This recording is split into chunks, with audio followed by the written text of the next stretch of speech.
Kali ini kita akan berjalan-jalan di salah satu negara kecil yang ada di Asia Selatan.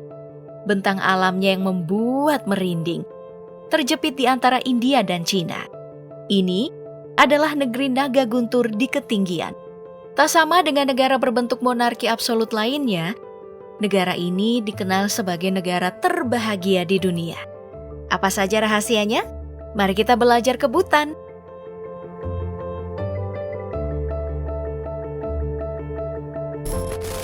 Berjuluk negeri naga guntur bisa dilihat di benderanya. Ada simbol naga berwarna putih yang melambangkan kemurnian orang Bhutan. Posenya sedang mengaum menggambarkan warganya yang tak tunduk pada penjajahan.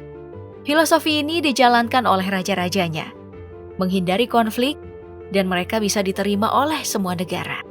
Tapi bukan menjadi alasan utama. Bhutan menjadi salah satu negara di dunia yang tidak pernah dijajah karena daerah ini sangat terisolir dan susah untuk diakses.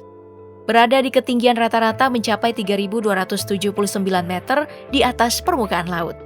Gunung tertinggi di Bhutan, Gangkhar Puensum, dijuluki sebagai pegunungan tertinggi yang tak terdaki di dunia. Setinggi 7.570 meter di atas permukaan laut. Dengan begini, iklim Bhutan sangatlah dingin. Terutama di bagian utaranya yang bertipe kutub dengan salju sepanjang tahun. Luas wilayah Bhutan adalah 38.394 km persegi. Sedangkan Jawa Barat adalah 35.378 km persegi. Berarti bahkan tidak sampai setengahnya Indonesia. Kecil banget kan? Dengan penduduk berjumlah sekitar 742.737 pada tahun 2012. Bhutan masuk dalam daftar negara terpadat di Asia Selatan loh. Itu karena jumlah penduduknya tidak sebanding dengan luas wilayahnya. Etnis yang ada di Bhutan adalah orang-orang asli Tibet yang bermigrasi ke Bhutan di abad ke-9. Disebut dengan Ngalop. Mereka pula lah yang membawa agama Buddha Tibet ke Bhutan menjadi agama mayoritas. Mereka penutur bahasa Dzongkha, bahasa resmi yang digunakan di Bhutan saat ini, yang berakar dari bahasa Tibet kuno. Etnis lain yang menghuni negeri kecil di ketinggian ini adalah etnis Nepal.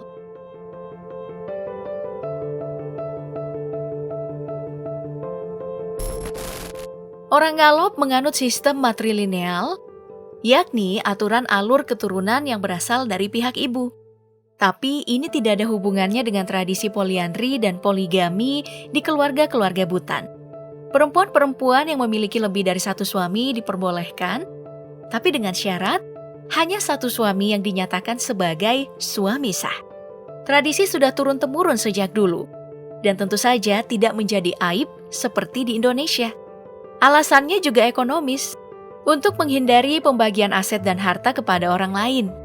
Mereka ini lebih memilih menikahi adik dan kakak pasangannya. Untuk perempuan yang bersuami banyak, semua suami bisa berbagi peran, ada yang di kebun, mengerjakan pekerjaan domestik, menjaga anak, dan memasak bersama. Hal ini dipengaruhi dari sedikitnya lahan produktif yang tidak sebanding dengan kepadatan penduduknya. Tradisi ini umum dipraktikkan di wilayah Himalaya, bukan hanya Bhutan. Bahkan pemerintah mengizinkan praktik ini. Wong, Raja keempat, juga berpoligami. Raja Jigme Singye Wangchuck menikahi 4 perempuan yang bersaudara pada tahun 1979.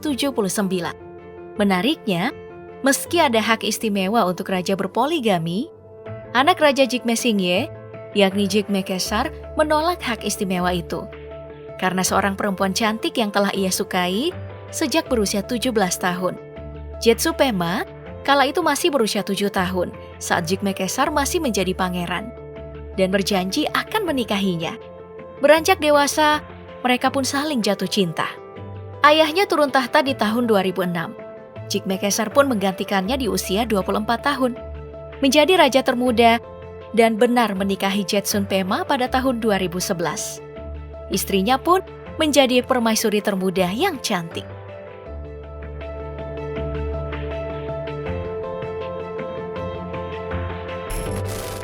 Tak hanya kisah cintanya, ketampanan raja kelima ini sempat menjadi perbincangan media internasional.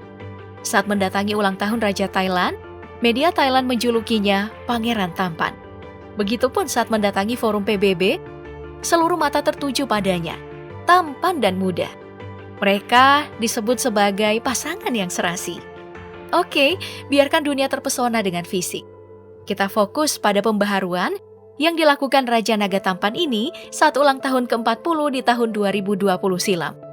Meminta kado kepada rakyatnya, yakni mereka harus mengadopsi anjing liar yang jumlahnya membeludak di tahun 2020.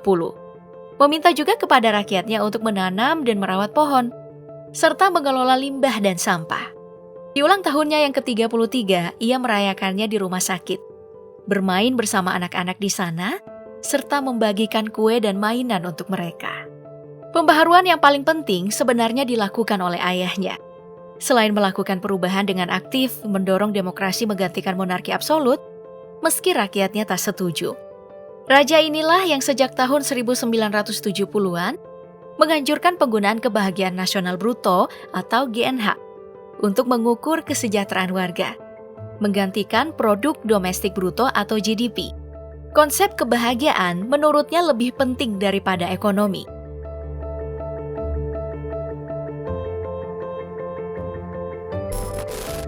Negara kecil ini sampai memprakarsai Hari Kebahagiaan Internasional pada tahun 2012 yang dirayakan tiap tanggal 20 Maret.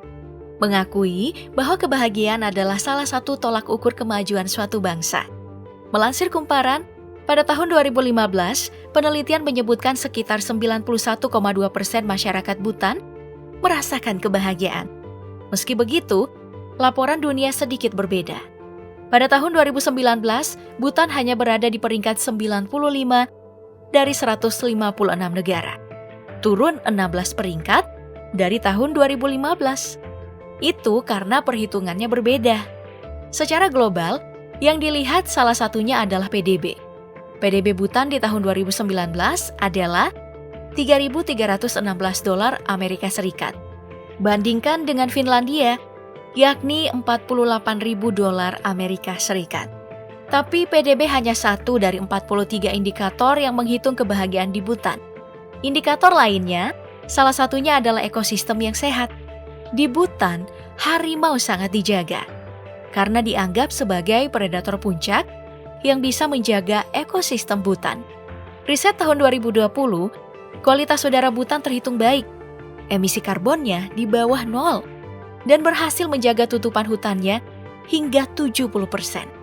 Selain itu, ada kebiasaan harian orang Bhutan yang menarik, yang mungkin mempengaruhi tingkat kebahagiaan di Bhutan. Mereka ini tidak mengenal gadget dan internet. Hingga akhirnya, tahun 1999, Bhutan menjadi negara terakhir yang memperkenalkan TV. Jalanan tidak begitu ribet, hanya pendakian ke pendakian. Tidak ada gelandangan di Bhutan. Jika ada yang kehilangan tempat tinggal, silakan menghadap ke kerajaan. Raja akan memberikan sepetak tanah untuk membangun hunian. Lampu lalu lintas tidak memenuhi jalanan di Bhutan, karena memang kendaraan sangat jarang di sana. Artinya, polusi juga kurang. Lalu, pendidikan dan akses kesehatan pun gratis. Bahkan pemerintah menghadirkan Kementerian Kebahagiaan yang memperhatikan mental warganya. Konstitusinya pun mengatur semua itu. Di pasal 9, secara khusus memandatkan peningkatan kebahagiaan. Belum lagi Bhutan tidak memiliki angkatan bersenjata, cuman penjaga kerajaan saja. Lalu angkatan laut dan udara secara khusus dilatih oleh India, termasuk memasok senjata dan perlengkapan. Melewati medan yang sulit tiap saat adalah olah tubuh harian mereka. Karena dalam jiwa yang sehat, ada raga yang kuat. Dan satu lagi, filosofi hidup orang Bhutan yang ironis dengan semua itu.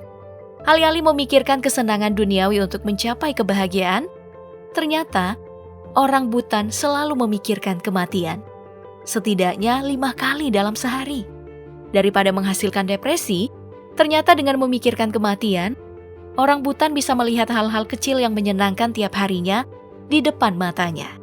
Memanfaatkan waktu yang tersisa dengan melakukan hal-hal yang membahagiakan dan berguna untuk diri dan sekitarnya. Ajaran Buddha Tibet juga memberikan andil tersendiri. Reinkarnasi membuat mereka selalu berburu karma baik. Ketenangan ajaran Buddha membuat mereka sadar bahwa sedih dan senang adalah bagian dari hidup yang harus dijalani tanpa melarikan diri dari semua itu.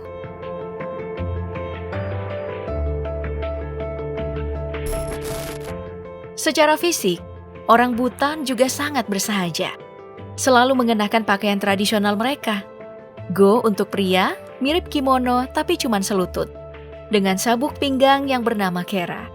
Kemudian untuk perempuan menggunakan kira, sarung yang dikenakan dari arah pinggang. Beki Tumewu memiliki kesempatan mencobanya saat berkunjung. Dipadu-padankan dengan baju lengan panjang. Semua dengan warna cerah dan motif simetris atau bergaris. Ratu muda sangatlah cantik dalam baju tradisional mereka, bukan? Dalam hal makanan, orang Butan selalu diasupi dengan protein daripada karbohidrat.